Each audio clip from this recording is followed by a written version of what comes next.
¿Y si uno de los símbolos más aceptados de la Navidad cristiana no tuviera un origen bíblico, sino uno que muchos prefieren no examinar? Cada diciembre, millones de hogares levantan un árbol, lo adornan con luces, colores y figuras, y lo colocan en el centro de la casa. Para muchos, es un gesto inocente, familiar, incluso cristiano. Para otros, es una práctica cuestionable, incómoda, hasta peligrosa espiritualmente. Y en medio de esas posturas surge una pregunta que pocos se atreven a analizar con calma.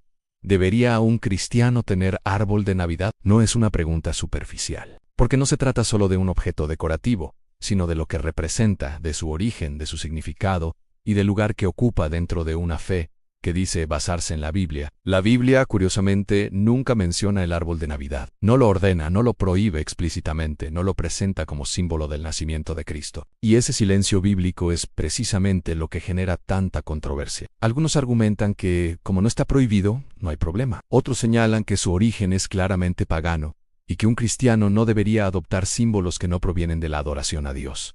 Entonces, ¿quién tiene razón? Para responder, es necesario ir más profundo. No basta con decir si me hace sentir bien o si siempre lo he hecho. La fe bíblica nunca se basó en costumbre, sino en convicción. Nunca en tradición heredada, sino en verdad examinada. Históricamente, el árbol siempre ha tenido un fuerte simbolismo espiritual. Mucho antes del cristianismo, distintas culturas utilizaban árboles como símbolos de vida, fertilidad, renovación y conexión con lo divino. En celebraciones paganas del solsticio de invierno, los árboles perennes representaban la vida que no muere, la esperanza de que el sol regresaría. Cuando el cristianismo se expandió por Europa, muchas de estas prácticas no desaparecieron, sino que fueron reinterpretadas. El árbol, en lugar de eliminarse, fue resignificado. Se le añadieron nuevos sentidos, nuevas explicaciones, nuevas justificaciones. Pero aquí surge una pregunta incómoda.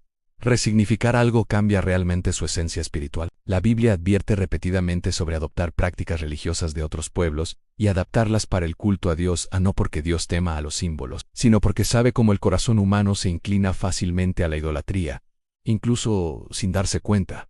El problema nunca ha sido la madera ni las luces. El problema es el significado que se le da y el lugar que ocupa. Cuando algo se convierte en el centro de la celebración, cuando concentra atención, emoción y tiempo, comienza a competir con lo que debería ser central. Y seamos honestos, para muchas familias el árbol de Navidad ocupa un lugar más importante que cualquier reflexión sobre Cristo. Se planifica con semanas de anticipación, se decora con entusiasmo, se protege con cuidado. Mientras tanto, la oración, la lectura bíblica y la reflexión espiritual quedan en segundo plano. Esto no significa que quien tenga un árbol no ame a Dios, pero sí nos obliga a preguntarnos si, sin darnos cuenta, hemos permitido que un símbolo cultural desplace el mensaje central del Evangelio. Jesús nunca pidió símbolos externos para ser recordado. Nunca pidió objetos, fechas ni decoraciones. Pidió corazones transformados.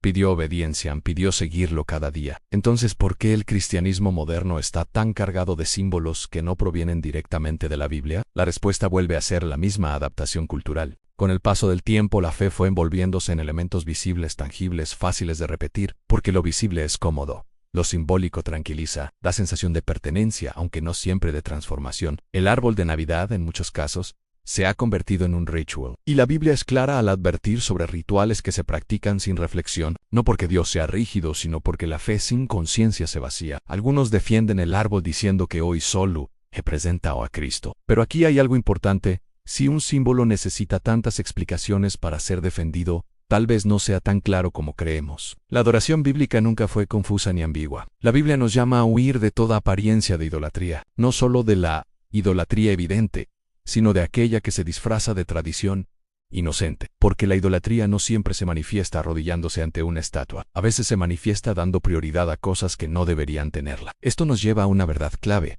El problema no es si el árbol es bueno o malo en sí mismo, sino si distrae, reemplaza o compite con Cristo. Si ocupa el centro emocional y espiritual de la celebración, algo se ha desordenado. Y aquí no se trata de juzgar, sino de discernir, de preguntarnos con honestidad, ¿por qué lo hago? ¿Qué representa para mí? ¿Qué estoy enseñando a mis hijos? ¿Estoy siguiendo una tradición o una convicción bíblica? Para avanzar en esta pregunta, es necesario mirar con honestidad lo que la Biblia enseña sobre los símbolos y las prácticas que el pueblo de Dios adopta. Porque aunque la Escritura no menciona directamente el árbol de Navidad, sí establece principios claros sobre cómo deben manejarse los elementos externos dentro de la fe. A lo largo de la historia bíblica, Dios fue cuidadoso en advertir a su pueblo que no imitara las prácticas religiosas de las naciones que lo rodeaban, no porque los objetos fueran mágicos o peligrosos en sí mismos, sino porque las prácticas arrastraban significados espirituales que terminaban desviando el corazón. El problema no era la forma, era la intención, no era la madera, era la adoración. Cada vez que Israel mezcló la adoración verdadera con símbolos ajenos, el resultado fue confusión espiritual. No ocurrió de un día para otro, sino de manera gradual, casi imperceptible. Ese mismo patrón se repite hoy. El árbol de Navidad no entra a los hogares como un ídolo evidente, sino como una decoración simpática. No se presenta como algo espiritual, sino como algo cultural. Pero precisamente ahí radica su fuerza en su aparente inocencia. La Biblia advierte que el corazón humano es engañoso, que puede justificar prácticas simplemente porque son comunes, heredadas o emocionalmente agradables. Y cuando algo se normaliza, deja de cuestionarse. Muchos argumentan que el árbol hoy ya no tiene significado pagano, pero el problema no es solo el origen, sino el uso. La pregunta clave es, ¿qué representa hoy para quienes lo colocan? ¿Es solo decoración o se ha convertido en el centro visual y emocional de la celebración? En muchos hogares, el árbol es el punto focal. Allí se colocan los regalos, allí se toman las fotos, allí se concentra la atención. Mientras tanto, Cristo queda reducido a una mención ocasional, a una figura secundaria en una celebración que dice ser suya.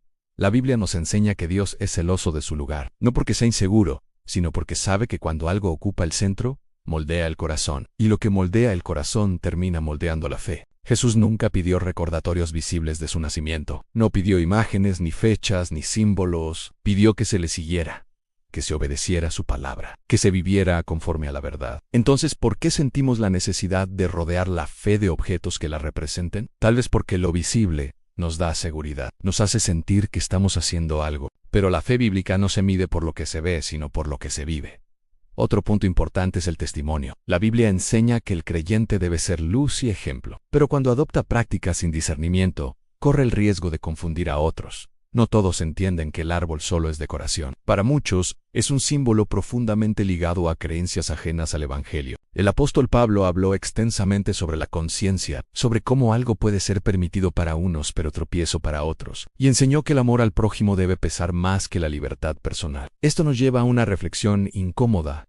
¿Estamos dispuestos a renunciar a una tradición si descubrimos que puede afectar nuestra fe o la de otros? ¿O defendemos la costumbre simplemente porque nos gusta? El árbol de Navidad no es una prueba de salvación, pero sí puede ser un termómetro espiritual. Revela qué tan dispuestos estamos a examinar nuestras prácticas a la luz de la palabra. Revela si preferimos la comodidad de la tradición o el desafío de la obediencia. No se trata de vivir en temor ni en legalismo. La Biblia no nos llama a una fe rígida, sino consciente, pero tampoco nos llama a una fe despreocupada que adopta todo sin discernir. Cuando una práctica genera más discusión que edificación, cuando divide conciencias, cuando distrae del mensaje central, merece ser examinada con seriedad. El árbol de Navidad no es el enemigo, la falta de discernimiento sí lo es, porque una fe que no examina termina repitiendo sin entender.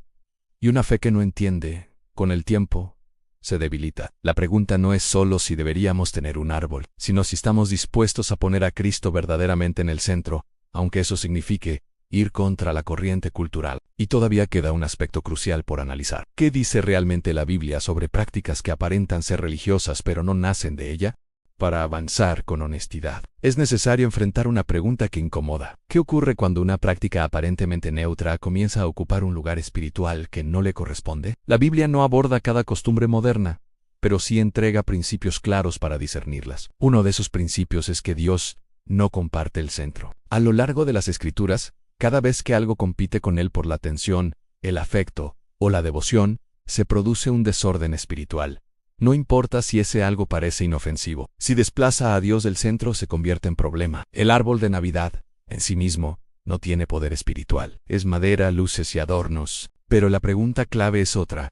¿Qué lugar ocupa en el corazón y en la práctica? Porque lo que ocupa el centro visible suele terminar ocupando el centro emocional. La Biblia muestra que la idolatría rara vez comienza con una intención maligna. Comienza con sustituciones pequeñas, con gestos simbólicos que, con el tiempo, ganan peso. Israel no abandonó a Dios de un día para otro. Lo fue mezclando, añadió elementos, adaptó prácticas, conservó el lenguaje, pero cambió el enfoque. Ese patrón es peligroso precisamente porque no parece peligroso. El árbol entra al hogar como decoración, pero con el tiempo se convierte en el punto focal de la celebración. Se organiza la Navidad alrededor de Elan C, esperan regalos debajo de Elan C, enseña a los niños a emocionarse por Elan, y Cristo queda, muchas veces, como un trasfondo lejano. Aquí no se trata de culpar, sino de observar, porque una fe que no observa termina repitiendo sin pensar, y una fe que repite sin pensar se vuelve vulnerable. Otro principio bíblico importante es el de la separación espiritual, no como aislamiento del mundo, sino como identidad clara. El creyente es llamado a vivir en el mundo sin copiar sus formas cuando éstas contradicen la verdad. No todo lo popular edifica, no todo lo cultural es compatible con la fe. Muchos defienden el árbol diciendo que Dios mira el corazón y es verdad, pero la misma Biblia que dice eso, también enseña que el corazón se moldea por lo que practica. Lo que hacemos repetidamente forma lo que amamos, y lo que amamos dirige nuestra adoración. Si una práctica fortalece la fe, conduce a Cristo, despierta gratitud y obediencia, puede ser edificante. Pero si distrae, reemplaza, trivializa o desplaza el mensaje central, necesita ser revisada, por muy querida que sea. El apóstol Pablo habló de cosas permitidas que no convienen, no porque sean pecado explícito, sino porque no edifican. Y la pregunta correcta no es, ¿está prohibido? Sino edifica, glorifica a Dios, ayuda a otros a acercarse a Cristo. Aplicado al árbol de Navidad, esto se vuelve muy personal. Para algunos puede ser simplemente un objeto sin carga espiritual. Para otros, puede ser motivo de tropiezo, confusión o conflicto de conciencia. Y la Biblia nos llama a actuar con amor y responsabilidad frente a ambas realidades. El cristiano maduro no vive defendiendo sus derechos, sino cuidando su testimonio. No se pregunta solo qué puede hacer, sino qué conviene hacer. No vive para justificar tradiciones, sino para reflejar a Cristo. También es importante considerar lo que se enseña a la siguiente generación. Los niños aprenden más por lo que ven que por lo que se les dice. Si crecen viendo que la Navidad gira alrededor de un árbol y regalos, ese será su concepto de la celebración. Si Cristo aparece solo como una historia secundaria, ese será su lugar en la fe futura. Esto no significa que no pueda haber alegría, decoración o celebración. Significa que el orden importa, que lo visible debe servir a lo espiritual, no reemplazarlo. La Biblia nos llama a examinarlo todo, no a aceptar automáticamente lo heredado, no a rechazarlo todo por miedo, sino a discernir con sabiduría, a filtrar cada práctica a la luz de la palabra. El árbol de Navidad se convierte así en una pregunta más profunda. ¿Estamos dispuestos a revisar nuestras tradiciones cuando la Biblia nos llama a poner a Cristo en el centro real, no simbólico? Porque al final, no se trata del árbol, se trata del corazón, de que ocupa el primer lugar, de que dirige nuestra atención, nuestro tiempo y nuestra devoción. Llegados a este punto, la pregunta ya no es solo si un cristiano debería o no tener un árbol de Navidad. La pregunta se vuelve más profunda, más personal y más espiritual. ¿Qué lugar ocupa realmente Cristo en nuestras celebraciones y que estamos dispuestos a examinar para que ese lugar no sea compartido? La Biblia nunca nos llamó a una fe automática ni heredada sin reflexión. Nos llamó a una fe consciente, viva y examinada. Una fe que no se limita a repetir tradiciones, sino que se atreve a filtrarlas a la luz de la verdad. El problema nunca ha sido el árbol en sí. El problema surge cuando una costumbre, por muy aceptada que sea, deja de ser evaluada, cuando se vuelve intocable, cuando se defiende con más pasión que los principios bíblicos que dicen guiar nuestra vida. Jesús fue claro cuando dijo que los verdaderos adoradores adoran en espíritu y en verdad. No habló de fechas, ni de símbolos, ni de decoraciones. Habló de una adoración que nace del corazón y se manifiesta en obediencia. Eso nos lleva a una verdad incómoda, pero necesaria. Muchas veces preferimos tradiciones que nos hacen sentir bien antes que decisiones que nos llaman a cambiar. Preferimos lo familiar antes que lo verdadero. Preferimos lo cómodo antes que lo correcto. El árbol de Navidad para algunos será solo un objeto decorativo, para otros será un símbolo cargado de significado. La Biblia no impone una respuesta única, pero sí exige una conciencia despierta, una decisión tomada con oración, con estudio y con honestidad delante de Dios. El peligro no está en tener o no tener un árbol, sino en vivir una fe superficial que nunca se cuestiona, porque una fe que no se examina termina diluyéndose, y una fe diluida pierde su poder. Dios no busca perfección externa, pero sí integridad interna. No busca casas sin decoraciones, pero sí corazones sin sustitutos. No busca cristianos que aparenten santidad, sino creyentes que vivan con coherencia. Tal vez, para algunos, la decisión será quitar el árbol. Para otros, redefinir completamente el enfoque de la celebración. Para otros, renunciar a ciertas prácticas por amor a la conciencia de otros. Cada decisión será distinta, pero todas deberían tener algo en común: Cristo como centro real, no simbólico. La Navidad no necesita adornos para ser significativa, no necesita luces para brillar, no necesita tradiciones para tener valor. Su significado está en el hecho más asombroso de la historia, en Dios haciéndose hombre, entrando en un mundo oscuro para traer luz verdadera. Cuando eso ocupa el centro, todo lo demás se ordena. Cuando eso se pierde, ningún símbolo puede reemplazarlo. Este mensaje no busca condenar, sino despertar. No imponer reglas, sino invitar a reflexionar, porque Dios no obliga, puro sí ama. Y cada llamado implica una respuesta. Hoy, más que preguntarnos si un cristiano debería tener árbol de Navidad, tal vez deberíamos preguntarnos algo más importante. ¿Estamos dispuestos a quitar cualquier cosa que le quite el primer lugar a Cristo, aunque sea querida, tradicional o culturalmente aceptada? Esa pregunta no se responde con palabras, sino con decisiones. Si este contenido te ayudó a reflexionar, si te interesan estos temas bíblicos profundos, los significados ocultos de las tradiciones y el llamado a una fe más consciente, suscríbete y acompáñanos. Aquí seguiremos desentrañando preguntas que muchos evitan, pero que transforman el corazón cuando se enfrentan con verdad.